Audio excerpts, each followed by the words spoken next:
اهلا بيكم، انا هاجر علاء وهوريكم طريقة عمل مقلمة سهلة جدا وسريعة ومش هتاخد مننا مجهود ولا خامات كتير. تعالوا نشوف هنعمل ايه. اول حاجة هجيب قطعة من الجوخ، عرضها 10 سنتي في طولها 42 سنتي، وهبدأ بقى ان انا اعمل منها المقلمة.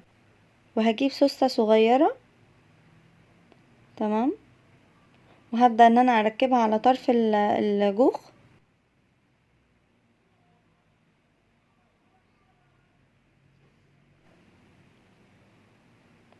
بالشكل ده.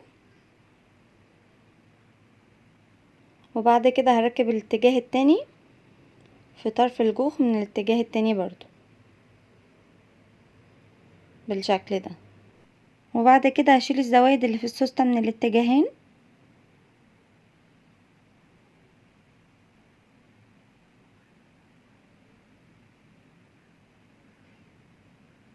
وبعد كده هجيب قطعة من الجوخ صغيرة وهحطها على طرف السوستة عشان ما يفكش مننا،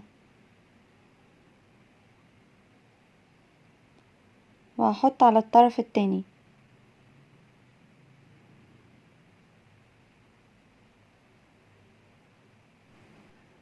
بالشكل ده. وهبدأ بقى ان انا اقص اي زيادة معايا،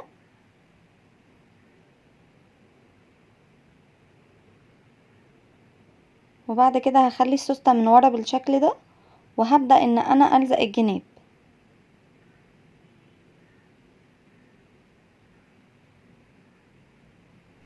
الجوخ من افضل الخامات اللي ممكن نستخدمها في شغل الهاند ميد، خصوصا الحاجات اللي زي المقالم او زي مثلا الكتاب التفاعلي الكوايت بوك، لتنمية المهارات عند الاطفال. بجد الخامات دي حلوة جدا، بتعيش لانها قماش، مش حاجة بتتقطع بسهولة، وبتعيش لفترة طويلة، فحلوة في كده يعني. وهنا انا خلاص لزقت المقلمة، وهبدأ اجيب لون تاني.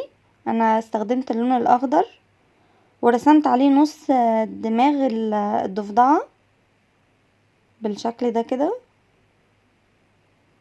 وهيبقى ده شكلها معانا. وجبت من الابيض عملت العيون، ومن الاسود عشان نكمل العين، وعملت له خدود ولزقتهم بالشكل ده. وبعد كده هبدأ ان انا اعمل البق من الخيط. هرسم البق الاول وهنحاول نرسم بلون نفس لون الخيط،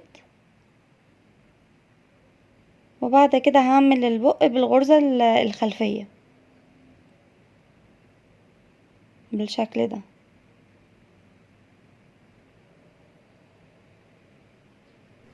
هنرجع تاني عند نهاية الغرزة الاولى وندخل الابرة بالشكل ده كده.